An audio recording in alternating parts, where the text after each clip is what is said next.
Hello दोस्तों, एक बार फिर से स्वागत है आप सभी का आपके अपने YouTube channel PSC by DC sir.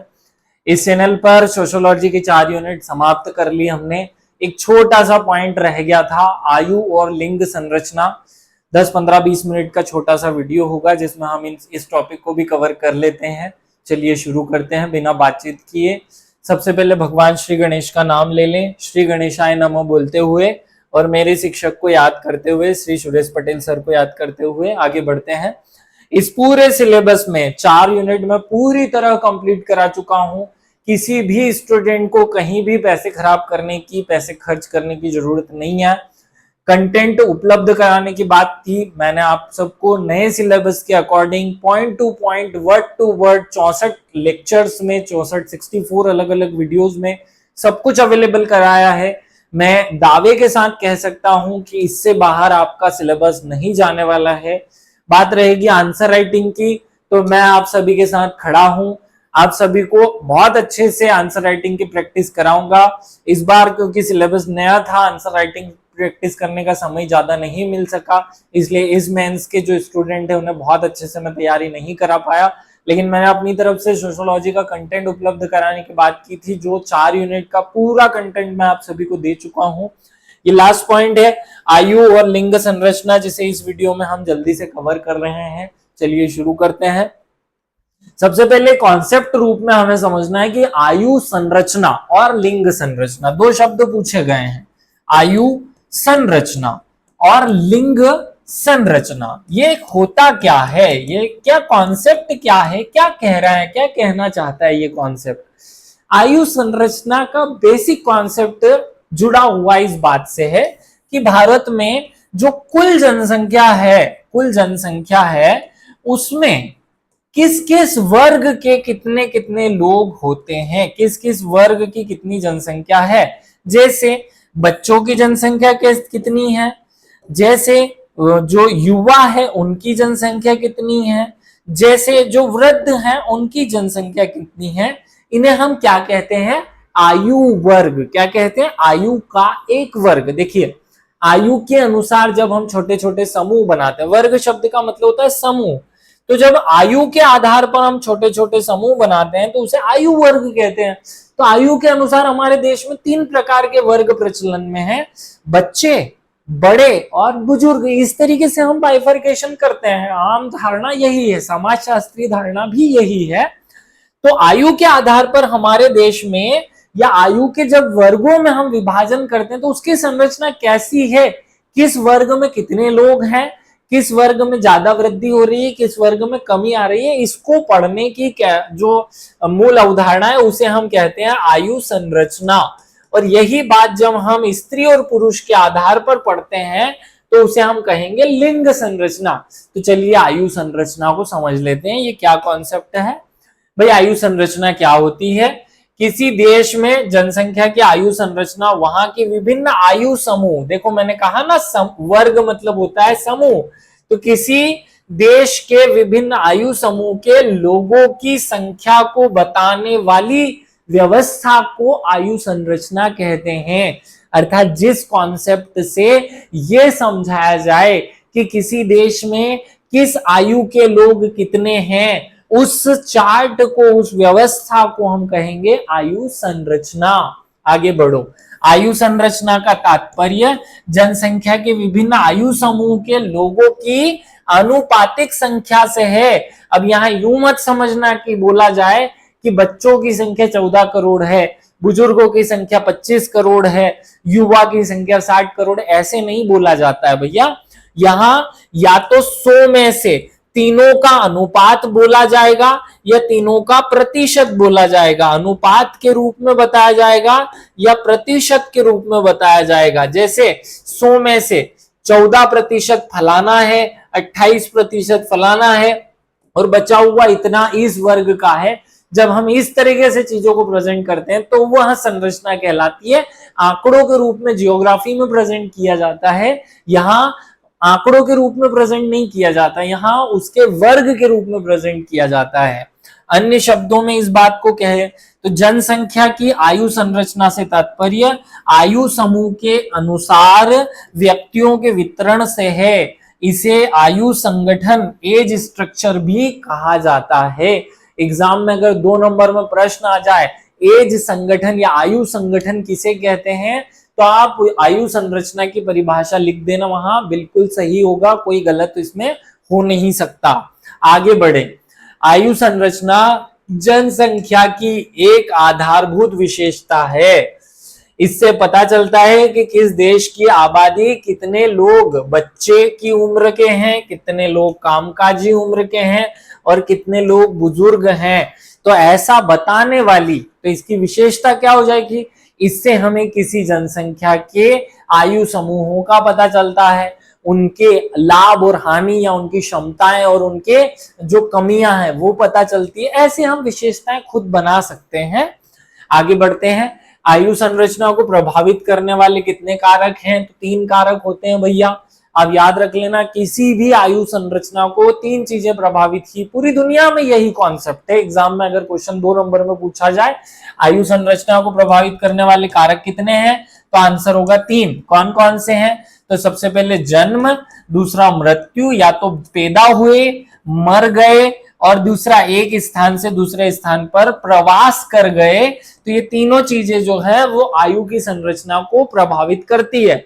मान लीजिए 100 करोड़ लोग भारत में हैं, कहीं से 1 करोड़ आ जाए और उनमें बच्चे ज्यादा हों तो भारत की आयु संरचना बदल जाएगी। यहां से 1 करोड़ 2 करोड़ कहीं चले जाएं या मर जाएं तो, या फिर बच्चे बहुत ज्यादा जन्म ले लें, जन्म दर खूब बढ़ जाए तो आयु संरचना बदलेगी।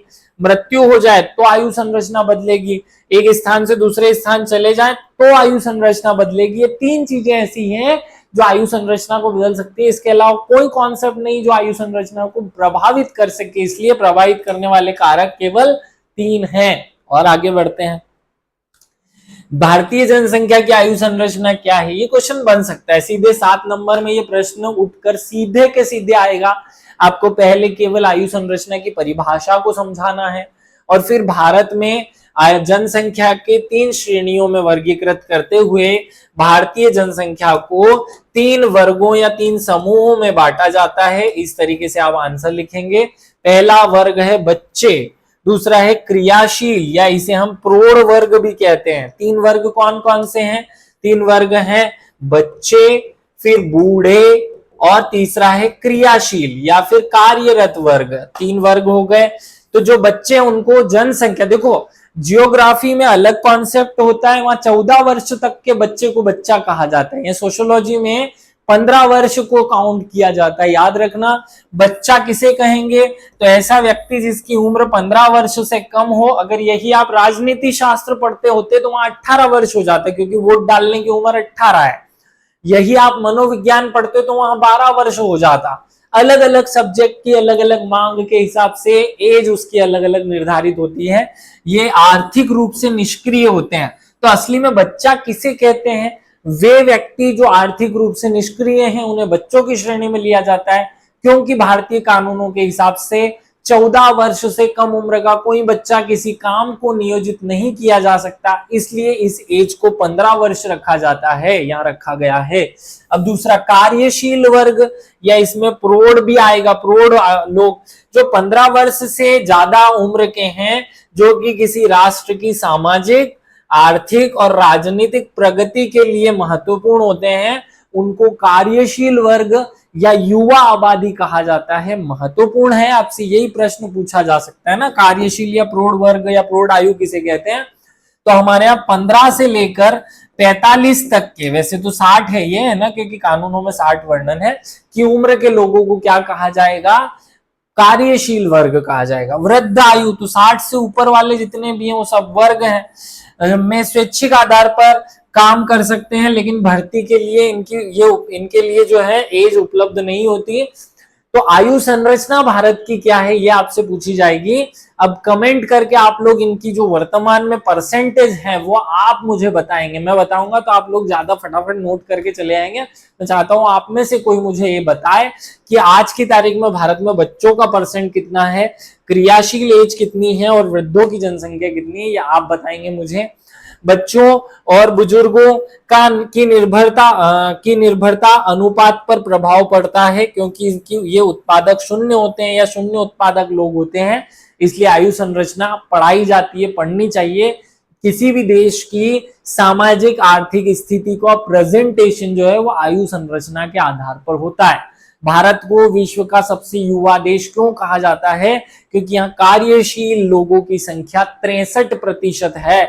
63% लोग ऐसे हैं जो कार्यशील हैं। चलो 3 बताने थे, 3 में से कार्यशील मैंने बता दिया, बच्चे और बूढ़े आप मुझे बताएंगे कमेंट करके। आगे बढ़ते हैं, अगली पॉइंट ने पढ़नी है लिंग संरचना। बहुत छोटी बात थी, आयु संरचना पढ़ ली, लिंग संरचना पढ़ लेते हैं। किसी भी देश की जनसंख्या में लिंग अनुपात अर्थात स्त्री पुरुष अनुपात की दृष्टि से जो विशेष इंपॉर्टेंस रखती है उस आयु वर्ग में या सॉरी उस जनसंख्या में, उसको बांटना या आयु के आधार पर उस जनसंख्या का सॉरी लिंग के आधार पर उस जनसंख्या का प्रेजेंटेशन या उसे वितरण को पढ़ना या समझना ही लिंग संरचना कहलाती है। लिंग संरचना से तात्पर्य विभिन्न आयु वर्ग में स्त्रियों और पुरुषों की संख्या से को डिफाइन किया जाता है। हमने आयु समझना संरचना समझ ली। अब देखो, आप अगर सिलेबस को बहुत अच्छे से समझोगे तो यहाँ क्या लिखा हुआ है, आयु और लिंग संरचना लिखा हुआ है। ये नहीं लिखा आयु संरचना कॉमा लिंग संरचना, वो अलग बात हो जाती, मतलब है मिलती जुलती कॉन्सेप्ट, लेकिन यहाँ थोड़ा सा डिफरेंस किया गया है। तो इस पॉइंट को आपने समझना है कि यहाँ जो लिंग संरचना बताई जा रही है वो लिंग तो हमें पढ़ना ही है, स्त्री पुरुष में बांटना है, लेकिन स्त्री पुरुष में बांटने के बाद उन्हें एज में भी बांटना है कि पुरुष की टोटल युवा आबादी कितनी, पुरुषों के बुजुर्ग कितने, पुरुषों में बच्चे कितने, महिलाओं में कितनी लड़कियां बच्ची हैं या कितनी कार्यशील है और कितनी बुजुर्ग हैं। तो जनसंख्या में स्त्रियों और पुरुषों की संख्या के बीच अनुपात को लिंग अनुपात कहते हैं, और उससे को अगर हम आयु के आधार पर बांटते तो लिंग संरचना बन जाएगी। एक फॉर्मूला है, ये पूछा जा सकता है, भारत में लिंग अनुपात ज्ञात करने के लिए क्या सूत्र उपयोग होता है? स्त्रियों की जनसंख्या बटे पुरुषों की जनसंख्या इंटू 1000, इस सूत्र का उपयोग किया जाता है। ये 2 नंबर में एग्जाम में आ सकता है, याद रख लेना भाई। अर्थात प्रति 1000 पुरुषों पर स्त्रियों की कुल जनसंख्या को स्त्री पुरुष अनुपात कहते हैं। लिंगानुपात पढ़ते हो ना आप, तो लिंगानुपात निकालते कैसे हैं? लिंगानुपात कैसे निकालेंगे? लिंगानुपात कैसे निकालेंगे भाई? ऊपर रखो स्त्रियों की संख्या, वो नीचे रखो पुरुषों की संख्या, और इसमें 1000 का गुणा कर दो, तो ये जो निकलेगा वो स्त्री पुरुष अनुपात निकल जाएगा। आप बोलते हैं ना कि महिलाओं का लिंगानुपात इतना है भारत में, रूस में 1240 है, ऐसा आप कैसे बोल पाते हैं? इस फॉर्मूले से। तो प्रति 1000 पुरुषों पर स्त्रियों की संख्या को लिंगानुपात कहते हैं। जिन क्षेत्रों में लिंग भेदभाव अनियंत्रित होता है वहां लिंग अनुपात निश्चित रूप से स्त्रियों के प्रति प्रतिकूल होता है। इन क्षेत्रों में स्त्रियों के साथ भ्रूण हत्या, स्त्री शिशु हत्या, स्त्रियों के प्रति घरेलू हिंसा की प्रथा प्रचलित है, क्योंकि इन क्षेत्रों में स्त्रियों की सामाजिक आर्थिक स्तर निम्न हो जाता है। 2011 की जनगणना के अनुसार भारत में प्रति 1000 पुरुषों पर कितनी महिलाएं उपलब्ध हैं? हमारे पास 940 महिलाएं उपलब्ध हैं। ये याद रख लेना भैया, 933 भी अगर आप लिखोगे तो भी चलेगा, ये 933 का आंकड़ा हो गया पुराना, अब 940 याद रखना आप, महिलाएं 940 उपलब्ध है हमारे पास। चलिए आगे बढ़ते हैं। देश में लिंग अनुपात समाज में पितृसत्ता, जन्म दर, मृत्यु दर, प्रवास और सरकारी नीतियों जैसे कई कारकों पर निर्भर करता है। देखो, किसी भी देश में स्त्री पुरुष का अनुपात बहुत सारी चीजों पर डिपेंड करता है। पहला वहां की सामाजिक स्थिति, वहां की आर्थिक स्थिति, वहां का जो आर्थिक स्ट्रक्चर है, कृषि प्रधानता है, उद्योग प्रधानता है, इन सब चीजों पर डिपेंड करता है। लिंग अनुपात सबसे बुनियादी जनसांख्यिकी पैरामीटर है या पैमाना है जो किसी राष्ट्र के सामाजिक, आर्थिक और राजनीतिक विकास को दर्शाता है। महिलाओं का या किसी भी देश का विकास देखना है तो ये अनुपात, इसीलिए आपने एक इंडेक्स पढ़ा होगा। क्या इंडेक्स पढ़ा होगा? जेंडर इक्विलिटी इंडेक्स पढ़ा है हमने, तो उसमें जेंडर की बात की जाती है। आयु लिंग पिरामिड बनाते हुए किसी भी देश का सामाजिक आर्थिक विकास समझाया जाता है। बहुत ज्यादा उलझना मत इन टॉपिक्स में, छोटे छोटे से टॉपिक्स थे, मैंने आप सब लोगों को समझा दिया। इससे ज्यादा बाहर जाकर के हमें इस पॉइंट को नहीं पढ़ना है, नहीं आएगा इससे इतना बड़ा प्रश्न। तो आयु संरचना समझ ली, लिंग संरचना समझ ली, वो याद रखो, यहाँ आंकड़े मत पढ़ने बैठ जाना भैया कि बिहार में कितना लिंगानुपात है, राजस्थान में, तो मेंस में प्री में पढ़ लिया हमने। थोड़ा बहुत काम में आने वाला है मेंस में, वो भी आपको आंकड़ों के रूप में एग्जाम में नहीं पूछा जाएगा। तो बिल्कुल टेंशन लिए बिना इस टॉपिक को खत्म करो। आप सभी को चौथी यूनिट पूरी तरह कंप्लीट करा दी है मैंने। मैं जैसा आप सब लोगों से पहले बोला था कि सोशियोलॉजी में आपको निःशुल्क पढ़ाऊंगा, मैंने अपना वादा पूरा किया। चौथी यूनिट तक का पूरा कंटेंट आप सब लोगों को यूट्यूब के माध्यम से हमने उपलब्ध कराया। सभी को विशेष रूप से धन्यवाद। सभी को विशेष रूप से धन्यवाद बोलने के साथ साथ विशेष रूप से सलाह है कि आंसर राइटिंग प्रैक्टिस जरूर करें, ताकि आपके इस कंटेंट में और निखार आए, करंट अफेयर्स आप जोड़ते सीख जाएं। जय हिंद, जय भारत, भारत माता की जय।